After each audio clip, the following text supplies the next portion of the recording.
Imagine a night when a demon leans close to your ear and whispers, "What if every second of your life, every mistake, every joy, every silence had to repeat again and again for eternity?"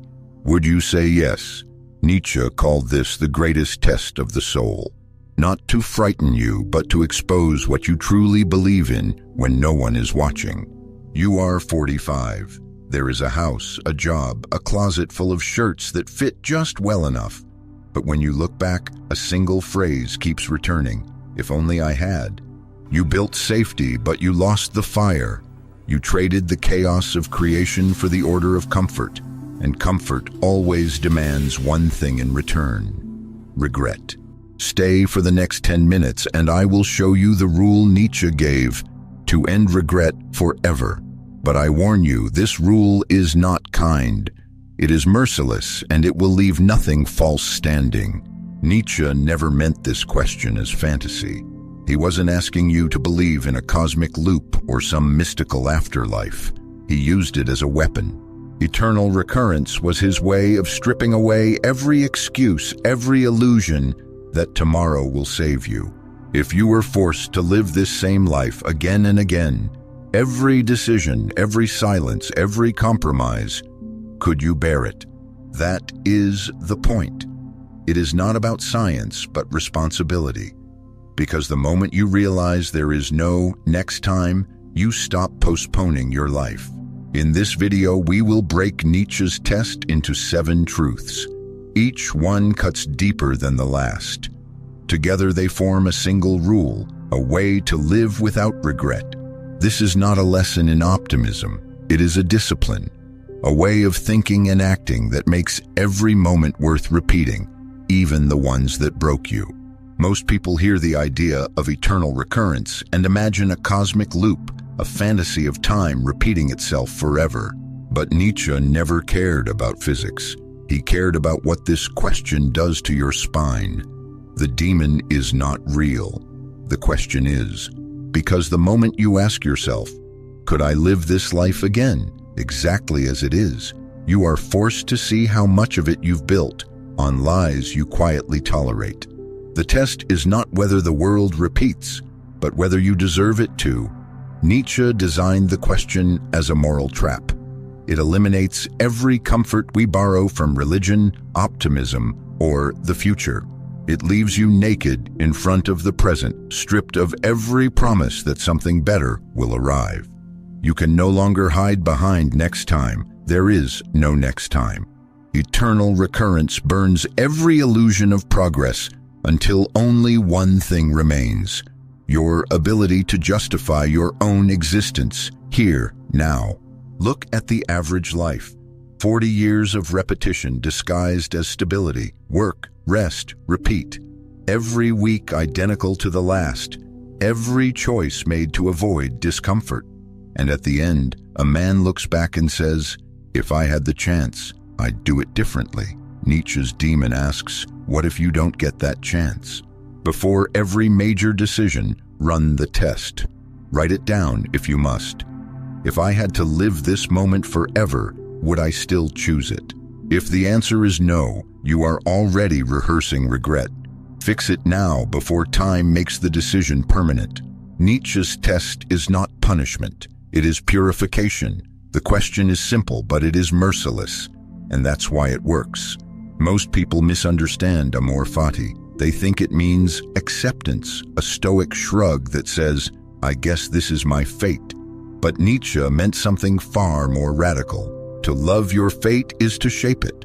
To treat every wound, every failure as raw material for creation. The words themselves tell the story. Amor comes before Fati. Love comes before fate. It means you do not wait for life to make sense. You give it form, like an artist turning pain into design. Nietzsche saw Amor Fati as an act of strength, not surrender. The weak endure their circumstances, the strong transform them. It is not enough to bear what happens. You must love it so completely that it becomes part of your authorship. In The Birth of Tragedy, he admired the Greeks for this power. To turn suffering into beauty, to say yes to life, even when it breaks them. That yes is the sound of power.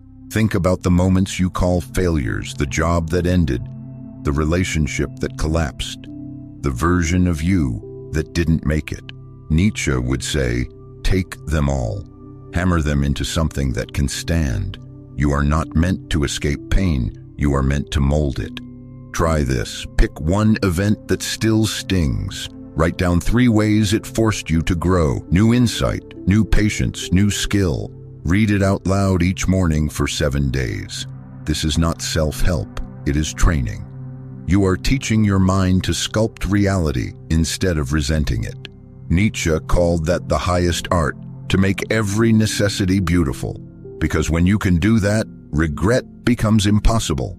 Everything that once broke you becomes a line in the masterpiece you are still creating. Most regret doesn't come from failure. It comes from obedience, from living under rules you never chose. Nietzsche called this the tragedy of inherited morality, the silent weight of laws written by men long dead, still whispering what a good life should look like. We wake up each day and serve those ghosts. Work hard, be humble, play safe. And when the years pass, we wonder why our victories feel hollow. It's because the script was never yours. In On the Genealogy of Morals, Nietzsche shows how moral codes are manufactured, not discovered. The virtues we worship, humility, sacrifice, diligence, were tools created by the powerless to tame the powerful. It was revenge, disguised as goodness. Over centuries, those values hardened into social law. So when you feel regret, ask yourself, whose morality just judged me? If the answer is not your own, then the guilt you feel is just history speaking through you. Think about the slogans you repeat without thought. Work hard and you'll succeed. Be patient, good things come. Each of these promises served a master somewhere, a church, a factory, a government. None of them promised you freedom. They promised compliance. Nietzsche's genealogy was not cynicism. It was therapy, a way to amputate inherited commandments so you could finally walk on your own. Take a pen tonight, write down 5 rules you live by. For each one, ask who profits from it. Family, company, tradition, fear. If the answer isn't you, erase it. Then replace it with one line you can defend with your life. That is the beginning of self-legislation, the only cure for moral regret. Because the most dangerous prison is the one built out of virtues you never questioned. There is a quiet poison that seeps into modern life, resentment disguised as virtue. Nietzsche called it ressentiment, a sickness that turns weakness into moral superiority. When a man cannot act, he justifies his inaction by declaring it righteous. He says, I could have, but I'm better than that. Over time, he builds a moral castle out of excuses. Inside that castle, regret grows like mold. In On the Genealogy of Morals, Nietzsche described how this poison built entire civilizations. The powerless, unable to strike back, redefined strength as evil and weakness as good. They reversed the meaning of virtue to survive their own helplessness. The result is a culture that rewards compliance and shames ambition. We praise modesty, we condemn will, and then we wonder why men rot from quiet bitterness. Resentment doesn't just infect morality, it mass produces regret.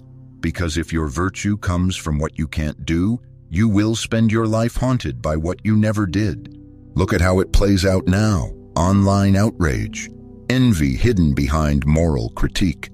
We call success greedy, confidence arrogant, risk immoral. Each accusation is a confession. I wanted to, but I couldn't. And instead of changing ourselves, we rewrite the rules to punish those who can. That's how resentment feeds itself, by keeping the strong ashamed and the weak righteous. If you feel that bitterness rising, stop moralizing it. Flip it. Every time envy speaks, act. Create something. Write, build, lift, learn. Anything that proves you still have will. Do it for 7 days and you will feel the venom drain out. Nietzsche wasn't telling you to suppress resentment. He was telling you to transmute it, to turn poison into power. Because the instant you act, regret loses its source. And that is what it means to be free from the morality of the defeated. The phrase will to power frightens people. They hear domination, conquest, ego. But Nietzsche meant something far deeper, the impulse to expand, to create, to give form to chaos.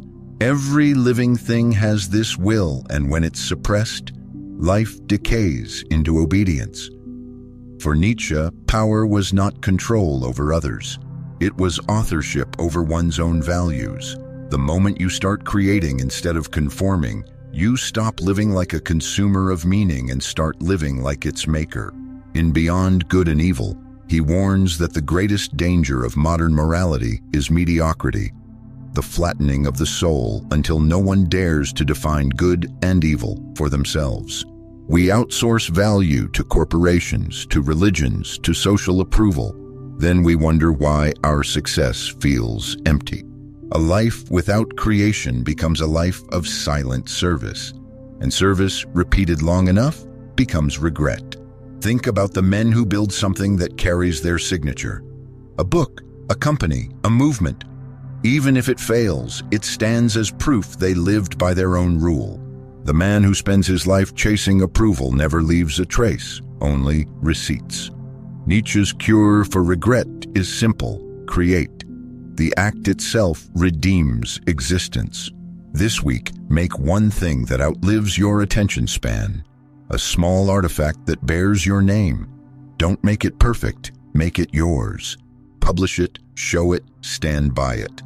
Because every creation, no matter how small, is a rebellion against regret. Power is not the privilege of the few. It is the right of anyone willing to turn will into form. Nietzsche knew that even creation can turn into comfort if it's never challenged. That's why he called life a cycle of self-overcoming, a constant shedding of the skins that once kept you safe. In Thus Spoke Zarathustra, he described 3 metamorphoses of the spirit: the camel that bears its burdens, the lion that says no, and the child that creates without fear. It isn't myth, it's the rhythm of growth every strong man must live through again and again. The camel phase is duty. You carry what must be carried. The lion phase is revolt. You destroy the old masters, even the ones inside you. The child phase is creation. You forget fear and build again. But then the circle restarts. Because once the child grows comfortable, he becomes the camel once more. That is why Nietzsche's cure for regret is not a destination. It's motion. The modern man stops changing the moment he's praised for stability. He calls it maturity, but Nietzsche would call it death. Stagnation is the slowest form of suicide. To live without regret, you must continually outgrow yourself, not by chasing new pleasures, but by daring to break your last identity. Start the 21-day cycle. For 7 days, carry the weight you've avoided. For 7, destroy one rule you've outgrown. For 7 more, create something new, then repeat. This is how you keep life from hardening into what if. The man who never stops overcoming never runs out of reasons to live. Nietzsche ended where most philosophers begin, not with despair, but with laughter. He believed that the highest wisdom is to say yes to life, even when it crushes you. In The Birth of Tragedy, he wrote that the Greeks understood something modern man has forgotten. Life is unbearable only when you refuse to dance with it. To affirm existence is not to deny its pain, but to give it rhythm, to turn it into art. The world tells you that happiness means avoiding suffering. Nietzsche calls that cowardice. Pain is not an interruption of life. It is life revealing itself. The question is not how to escape it, but how to shape it. Every tragedy can become beautiful once you decide to frame it. The artist and the free spirit share one secret. They both know how to suffer well. Look at the people who have turned their losses into stories, performances, wisdom. They are not saints. They are sculptors. They took the chaos that broke them and turned it into something worth looking at. That is why they do not envy the happy.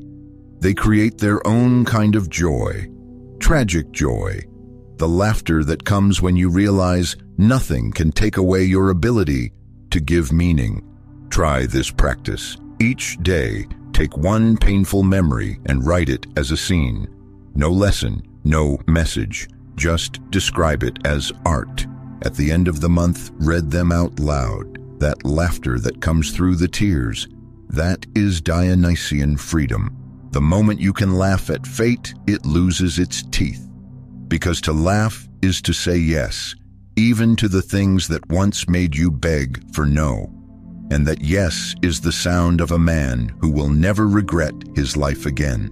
Regret does not disappear by thinking. Nietzsche would say that reflection without transformation is just vanity disguised as growth. To escape regret, you must act in a way that could face eternity without shame. The next 90 days are not an experiment. They are proof that philosophy can move. For the first 3 days, do an audit of your life. Write down 10 decisions that still haunt you. For each one, ask which voice made that choice. Was it fear? Was it duty? Was it the approval of others? Then, at the bottom of the page, write a single line. If I must live this life forever, I vow to own every decision from this day forward. Sign it. Place it somewhere you cannot ignore. This is your oath, the beginning of self-ownership. From day 4 to day 30, cut the borrowed scripts. Before every choice, pause and ask yourself the eternal question: would I do this again and again? If the answer is no, change it. Do not delay, do not debate. Each hesitation is the seed of another regret. Then perform the law audit. Write 5 rules you obey without thinking. Choose one and break it consciously. Not for rebellion, but for authorship. A man cannot create a new life while living by the commandments of the dead. From day 31 to 60, build value. Create one thing that bears your signature. A project, a craft, a record of work that will exist when you are gone. Begin the 21-day cycle that Nietzsche would call self-overcoming. 7 days of bearing responsibility. 7 days of saying no to what no longer serves you. 7 days of creating something new. The product does not matter. The proof does. From days 61 to 90, embody Amor Fati. Each morning, write down one event from the day before and 3 ways it strengthened you. Each week, turn one wound into form. Speak it, paint it, build it, give it shape. When you do this long enough, suffering becomes material, not memory. Every night, end with one question. If this day repeated forever, would I live it again? You will not always answer yes. That is not failure, that is the work. Because the man who dares to face eternity, even in a single day, is already free from it. Nietzsche never promised comfort. He promised clarity.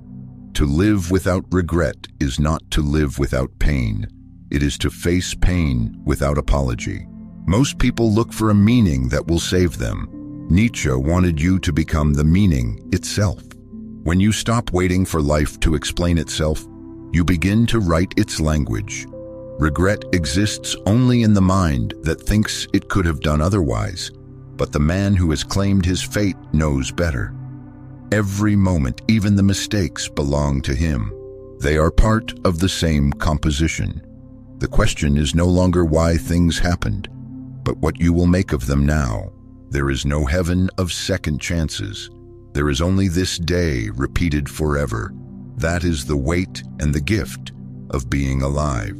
So live as if the demon is watching. Live as if this life will echo for eternity, because in truth it already does. Tonight, test yourself. Take one decision you've been avoiding and ask the question, if I had to live this moment forever, would I still choose it? Write your answer. Say it out loud. Then act on it before the day ends. When you do, you'll feel it. The first taste of a life without regret.